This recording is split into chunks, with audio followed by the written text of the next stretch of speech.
Hey,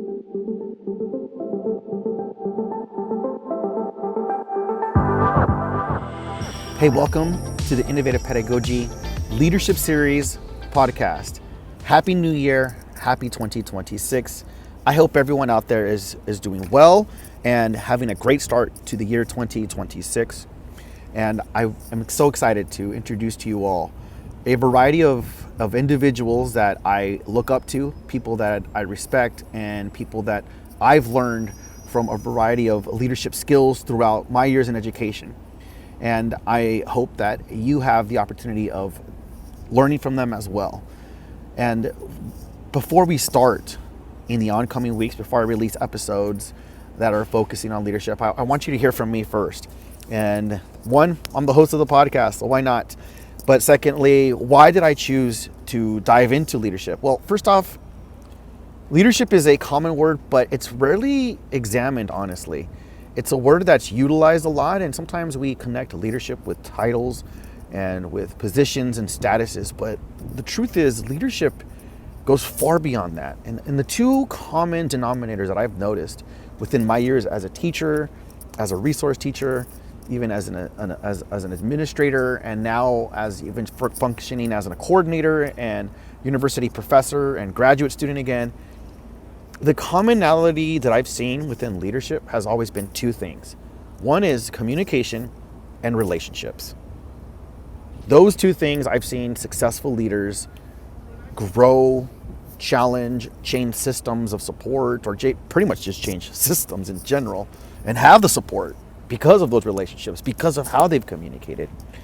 So I want to definitely address that. And the other thing I want to focus on is just basically, I've learned this, especially entering more of the administrative roles, and that is sometimes leadership actually happens during moments of tension or crises.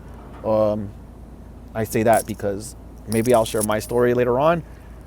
There was a week as a school administrator where you started on a Monday and it was the last week of school, and when you thought things could not get worse, let's just say every single day leveled up with different situations and challenges that arose and communications out to families and parents. I kid you not, that week, it built me as a leader along with some of my colleagues. But it was a crisis after crisis or tension after tension. But also, here's the challenge is that when those things happen, there's oftentimes very little opportunities to reflect. What reflected, especially after a moment of tension or a crisis, is like what went well, what didn't go well, what could I have done better next time? And that's something that I continuously am doing on a hopefully day-to-day, week-to-week basis by tracking things that I do, people that I've connected with. What am I doing well in my relationships? What am I doing well in my communication? But what could I be doing better? And I also have a very small group of people in my life and different stages of their life where I share with them some of my concerns and fears and ask them to give me feedback holistically as an individual, as first off a husband and a father, and also an employee or a colleague. And I ask for that because leadership it's a part of our life, whether we sometimes accept it or not. It's something that we all have an opportunity of influencing. But I also want to take the time to create a series that we can slow the conversation down and really have an opportunity to reflect, think, converse. And I'm hoping also to take comments in the chat. Specifically, if you're listening to on Spotify, there's actually a chat feature in there if you did not realize. Asynchronously, for all my educators out there, you could chat whenever you want and I'll respond to those just to gather your ideas. But also, of course, if you're watching on LinkedIn or if you're watching on YouTube, you could throw the comments in there as well, and we'll dive into that. But I want to make sure we have an opportunity to have a conversation where we can really express who we really are and share where our heart comes from. At the same time, recognize that leadership is something that we're all called to do at one point or another in our lives, one case or another. Whether we're leading one person or an entire organization or an ecosystem of a structure. We're all leaders. And at the same time, I want to emphasize that it's something that's lived. It's not abstract. There's a ton of resources when it comes to books, podcasts, conferences, seminars, coaching, you name it, when it comes to leadership. And nothing is better than lived out experience, specifically our own lived out experiences of what's shaped us, of what's molded us. So that's the whole goal of this. And I hope to address a different variety of forms of leadership. And I want to just kind of address, like, again, like I've shared, like as a classroom teacher, how did I become a leader in that? And the reality is, as a classroom teacher, I'm a leader over 31 students in my class. I need to lead them from one standard to the next, from one social challenge to the next one, from one growing opportunity to the next, and see that they become successful human beings that are contributors to our modern day society. I've also served as a resource teacher where I've supported in education. And in addition to that, I've also served as a school administrator. And then I also have the privilege of also serving as a university instructor. And then I've also served on a nonprofit board, an EdTech nonprofit board out here in San Diego. And it's had its connections with national boards as well. And it's something that I've learned, where even now at times I'm tempted. I'm like, man, I wish I could go back to every single one of those roles and do something differently. Every single one. I've considered, man, what would it look like if I went back to the classroom? What would it look like if I became a resource teacher again? What would it look like if I was an administrator again? What would it look like if I was serving on a board again? I can't go back and say what would it look like to be an EdTech coordinator or professor, but I do reflect every year, what could I have done better? But I want to be able to bring these conversations, people that I've met across all these different paths. Now, a few things that I do want to address that are going to be happening within the series, and that is that core leadership insight. And that is, first off, that leadership is less about authority and more about alignment. It's more about aligning with people, aligning with who they are, and being able to serve them. And that's the beauty about being a classroom teacher. You have 31 personalities in there, and you have to find a way to encourage them and motivate them to grow, to work with each other, and to support each other. The same goes at a school site. You have your certificated, classified staff, and to be able to bring people together to join the same mission and cause. And I'm noticing the same thing, even just in my roles here with the county, and being able to influence that, and being able to support and challenge people and motivate people.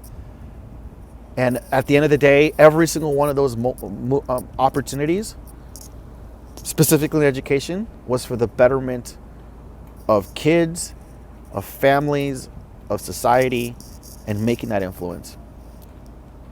And I definitely want to address that leadership is less about control and more about clarity, more about being clear in objectives, being clear in relationships, being clear in communication. And the other thing is this, is that it's also less about having answers and more about earning trust. So those are conversations that I definitely want to address, because I've noticed that some of the best leaders aren't the ones that have the best answers, but more the best wonderings and questions. And even the ones that can admit, like, hey, you know what? I don't know, but I do know this one person, and I'm going to connect you with them. And get this part, when they say I do know this one person, I'm going to connect you with them, that tells me several things: that they have a good relationship, that they can reach out to somebody to coach somebody else. So I definitely want to focus on that. And the other thing is this, is that what this series is and what this series is not, it's not about best practices or a checklist or a checklist even series. It's not to emphasize that. It's more to just look at how somebody dealt with the situation, and could that possibly work? Because again, remember, everyone's personality is different. And I'm going to keep honing in on this, but it's not presenting yourself as the expert. There are no experts, I believe in this. And those that try to come across as an expert in leadership,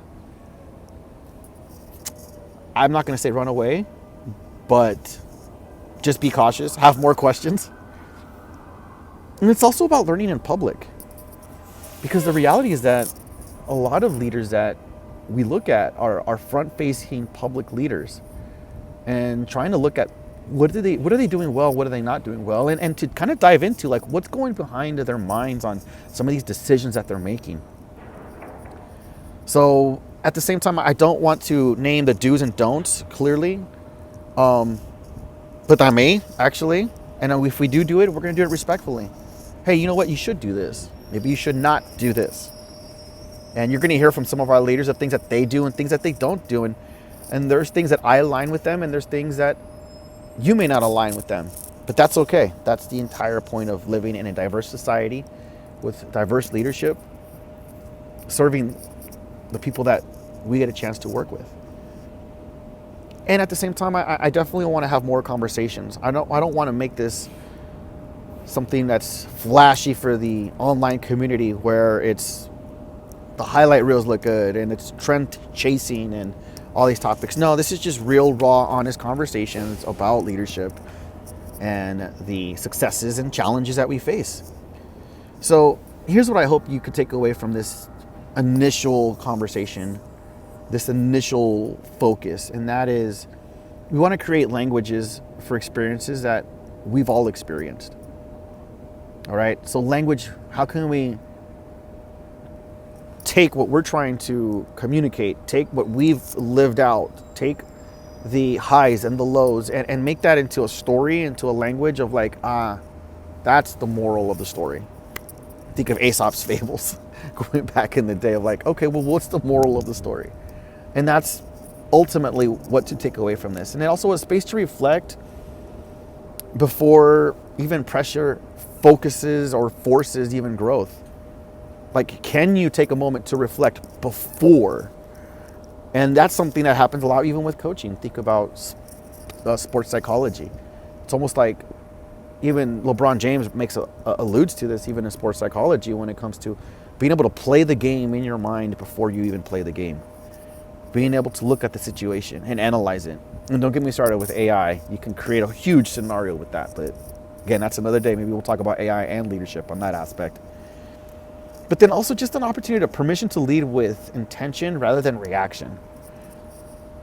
Because so many times I've noticed, and I will just tell you my personal stories as a leader when I've had to react, it's sometimes hard to react and to create a purposeful plan, especially those of you that are administrators on the day-to-day grind, working with families and with students. And when a situation arises, you're going to make the best decision that you can make at that moment, knowing with the information and the facts and whatever context is given to you at that moment.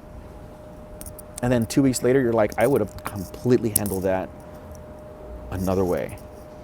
And that's okay. That is totally okay. So here's a closing reflection, and this is what I'm thinking of. And I want to first off express gratitude for all of you that have been listening and tuning in, and for the love that you've shown on social media, specifically LinkedIn. We're not on any other platform on social media other than LinkedIn. And there's a lot of reasons for that. And